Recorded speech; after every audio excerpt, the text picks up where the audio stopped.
O primeiro caso que a gente vai trazer aqui para vocês hoje é o caso que envolve essa menina de 11 anos de idade. Uma criança de 11 anos de idade sofreu estupro. Não com 11, gente, mas com 10 anos de idade. A mãe da menina, quando descobriu que a filha estava grávida, foi até o Hospital Universitário de Santa Catarina para que o aborto que ela desejava que fosse feito, inclusive porque era de uma gravidez indesejada, era uma gravidez de violência, fosse feito. Esse Hospital Universitário de Santa Catarina alegou que, por conta de um regramento interno do hospital e de recomendações do Ministério da Saúde, só faria esse aborto após uma autorização judicial. O que essa mãe faz? Ela vai atrás dessa autorização judicial. Mas aí começa o calvário dessa mulher, começa o calvário dessa criança, porque de imediato ela não consegue essa autorização, essa criança é enviada para um abrigo com a anuência da juíza, através de um pedido da promotora. Essa menina passa 40 dias em um abrigo, longe da família. Ela completa os seus 11 anos de idade neste abrigo e a juíza, de forma perversa, cruel e sádica, tortura não só a criança, mas como a mãe. Porque ela entende que essa menina tem que ir até o final ou até o máximo que ela aguentaria, porque a gente vai soltar aqui para vocês pedaços desse vídeo, né? Pedaços dessa... Para mim, aquilo é praticamente quase que uma inquisição em cima de uma criança, em cima da mãe, que foi liberado pelo portal Intercept, onde a juíza diz para a menina: você não aguentaria segurar mais um pouquinho? O bebezinho já está mexendo na sua barriga? Você não quer continuar com essa gravidez? Não quer escolher um nome para a criança? Entre outros absurdos que a nossa produção aqui vai mostrar para vocês. É muito triste o que essa criança passou. É muito doloroso o que essa mãe passou. E agora, antes de mais nada, a gente precisa deixar muito claro que o que foi concedido para a mãe e para a menina é o aborto legal. Nós não estamos aqui defendendo o aborto. Entendemos que temos pessoas que são contra o aborto e respeitamos, né, a decisão e a crença dessas pessoas. Mas nós não podemos ignorar um direito legal previsto dentro das leis do nosso país. Não é isso, Pavinato? É isso, Carla. O assunto ele precisa ser bem reposicionado, porque ele caiu naquela esparrela de politização e polarização de assuntos jurídicos.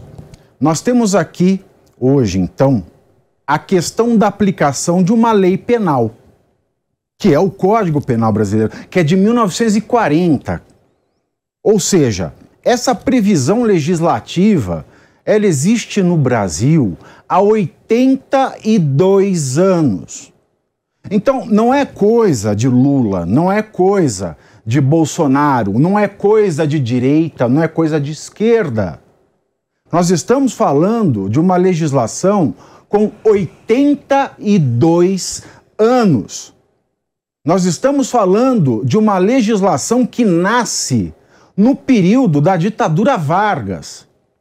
Nós estamos falando de um dispositivo legal que concede a possibilidade do aborto à mulher estuprada e que essa previsão, inclusive, ela é louvada como necessária, humana e indispensável, por exemplo, pelo antigo ministro do STF, Nelson Hungria. Nelson Hungria, que não era nada progressista. Nelson Hungria era um cara ultraconservador. E na faculdade a gente costumava falar, o Nelson Hungria, ele não é um penalista, ele é o próprio direito penal no Brasil. Então o que a gente vai discutir aqui não é nada de novo. É um assunto velho, mas que por conta dessa imbecilização do debate nas redes sociais, toma contornos eleitorais. Isso não pode acontecer. Então, tudo que a gente vai discutir aqui hoje tem a ver com a lei. Não é crença, não é ideologia, não é convicção ou preconceito. Não é o que eu acho e o que eu não acho. Você tem direito de ser a favor ou contra o aborto. Agora, você não pode impedir alguém de gozar um direito garantido. Ainda mais uma lei que está aí há 82 anos. E sabe o que é muito interessante, né, nessa discussão toda? É que envolve a questão do achismo. O que a gente vai deixar muito claro para vocês no nosso programa aqui no A Prova de Bala, a gente não trata de achismos. Nem eu, nem o Pavinato trabalhamos com achismos. A gente trabalha com informação de qualidade. A gente vai buscar fundo a fonte, a gente vai entender o que está acontecendo. O que eu acho ou o que ele acha, tanto faz, não interessa. O que interessa é a lei. O que interessa é o certo e o errado. Agora eu vou pedir para vocês pararem para pensar o seguinte. Nós estamos falando de uma menina de 10 anos de idade. Essa menina tem 10 anos de idade, na época em que ela sofreu esse estupro, né? Muitos dizem, nossa, não foi consensual porque aventa-se a possibilidade de ser um outro menino de 13 anos de idade. A gente não tem essa informação com certeza. Tudo isso que a gente está passando aqui para vocês em relação a esse rapaz são hipóteses. A polícia está investigando. Isso corre ainda em sigilo de justiça. É o sigilo da investigação criminal. Toda investigação, ela é sigilosa a princípio. Então, toda essa informação é sigilosa. Então, se aventa uma informação aqui, foi o padrasto, foi esse menino que seria o filho do padrasto, a gente ainda não sabe. Então, mas vamos entender o seguinte, né, Pavinato aqui, digamos que a hipótese de ter sido esse menino, aonde as pessoas estão gritando, vociferando aí, né, nas redes sociais, foi consensual. Gente, não existe sexo consensual com criança. Explica isso, pelo amor de Deus. Vamos lá. Só para que todo mundo se situe na legislação. O aborto, o que é aborto? Aborto simplesmente é a interrupção voluntária da gravidez humana. Ou seja, a mulher que interrompa a sua gravidez, ela comete o crime de aborto.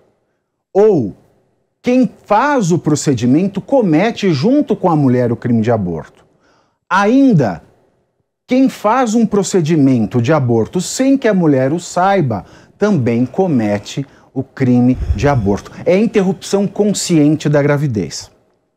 Mas a lei penal, que também tem 82 anos, neste aspecto, ela diz que não é punido o aborto, ou seja, não existe punição para a mulher que procura um serviço médico para interrupção da gravidez quando há o risco de vida para a gestante, ela corre risco de vida, e também quando essa gestação decorre de estupro. Em 2012, o STF ele acrescentou mais uma possibilidade. Qual é? A do feto anencéfalo. Por quê?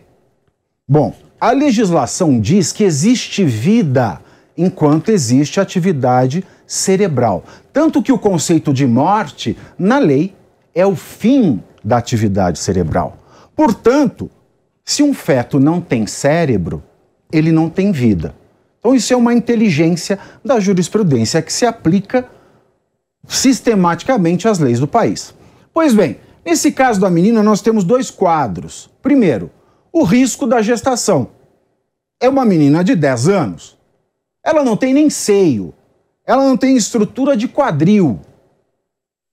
É claro que uma menina de 10 anos corre risco de vida ou pode prejudicar a sua integridade física, porque a psíquica já foi para o vinagre, por conta dessa gestação. Segundo, ela foi vítima de estupro. O que é o estupro, Carla?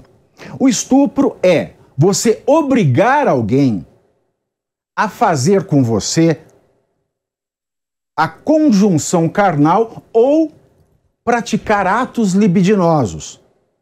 Um dedo pode ser estupro, uma língua pode provocar o estupro. Então, se você obriga alguém, mediante violência física ou grave ameaça, que é a violência moral, a praticar conjunção carnal ou ato libidinoso, é estupro. Mas o Código Penal brasileiro, ele estipula uma outra modalidade de estupro, que é o estupro de vulnerável, de incapaz. Portanto, quando você pratica o sexo, a conjunção carnal ou o ato libidinoso, mesmo que não exista violência nem grave ameaça com menor de 14 anos, você comete estupro de incapaz, estupro de vulnerável. É a lei. E esse artigo do Código Penal, para que não reste dúvida, ele ainda estipula o seguinte: não deixa de ser estupro, mesmo que exista consentimento, mesmo também que exista na vida pregressa da vítima atividade sexual. Ou seja, eu não posso chamar uma criança de vadia, como está acontecendo no Brasil hoje. Ah, mas ela já namorava e já fazia sexo, ou com o padrasto, ou com o filho do padrasto de 13 anos, com quem dizem, né, diz o boato, ela namorava. Isso não importa. Nem o consentimento, primeiro porque criança não pode consentir.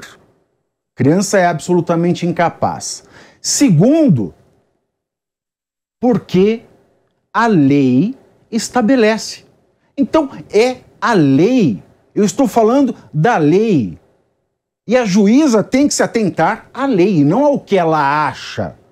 Porque se os juízes no Brasil puderem se atentar ao que eles acham, se você, por exemplo, com 60 anos, requer a sua aposentadoria, você pagou lá a vida inteira o INSS, agora vai lá um juiz, olha para você e fala, não, mas você ainda está forte, eu não vou te dar aposentadoria não, é seu direito, mas eu acho que você não merece. Não pode, o país vira uma verdadeira zorra. Então, é estupro. Ah, mas o menino também é menor de idade. E esse é o grande detalhe, Carla. Dizem nesse boato, que não é confirmado, que o menino tem 13 anos. Portanto, o que fazer? Porque o sexo com ele também seria estupro. Ou seja, chega-se a aventar que a menina também tenha estuprado o menino, porque são dois menores de idade. E estão falando em estupro bilateral. Nossa, vejam os absurdos. Não, são absurdos. É tão chocante tudo isso, não é? Eu queria saber de onde é que nascem, né, essas aberrações que vão parar nas redes sociais, que as pessoas compram, tamanha desinformação, tamanha estupidez. Pelo amor de Deus, gente. Da desinformação. Porque quem promove a estupidez, ele pega fatos da ciência, mas só parcelas, e monta argumentações enganosas. Porque se a gente olhar bem aqui, pensar nessa hipótese absurda de estupro bilateral porque tem dois menores de idade. Você imagina uma menina de 10 anos pegando um menino de 13 à força e falando, olha, agora você vai fazer sexo comigo. Não dá, é impensável. Mesmo que se pudesse cogitar essa aberração hipotética, a gente tem que se socorrer do Estatuto da Criança e do Adolescente. Veja, não é simples a matéria. A gente vai do Código Penal para o Estatuto da Criança e do Adolescente, perpassa a Constituição, aspectos outros da legislação brasileira. Não é você pegar a lei crua e aplicar. Então a gente tem que olhar o Estatuto da Criança e do Adolescente. O que diz o Estatuto, Carla? O que é criança? Ele define o que é criança. A criança é a pessoa nascida de 0 a 11 anos de idade. De 12 a 17 é o adolescente. Portanto, nós não temos dois menores equiparáveis. Nesse boato, nós continuamos a ter a vítima, que é uma menina de 10, portanto criança, e um menino de 13, que é um adolescente. Muito embora os dois sejam menores, o que acontece é o seguinte: quando um menor no Brasil comete um crime, ele não responde pelo crime. Ele responde pelo que o Estatuto da Criança e do Adolescente, o ECA, chama de ato infracional. Isso não quer dizer que o crime não acontece. Isso quer dizer que ele responde pelo ato infracional. Então, se um menor ele comete um homicídio, por exemplo, a pessoa que morreu, ela foi vítima de homicídio. Mesmo que esse menor não vá responder pelo homicídio, mas pelo ato infracional. É a mesma coisa o estupro. E existe uma diferença entre criança e adolescente. O ato infracional, as medidas do ato infracional são respondidas apenas pelo adolescente. A criança não responde pelo ato infracional. Portanto, nesse caso, é muito simples. Eu tenho uma criança e um adolescente neste boato. A criança não responde por ato infracional. O adolescente responde. Logo, se o crime foi cometido por um adolescente que responde por um ato infracional, eu não posso dizer que, mesmo na absurda hipótese da menina que estupra o menino, ela vai ter que responder porque criança não responde. Então, essa diferença de criança e adolescente encerra a questão.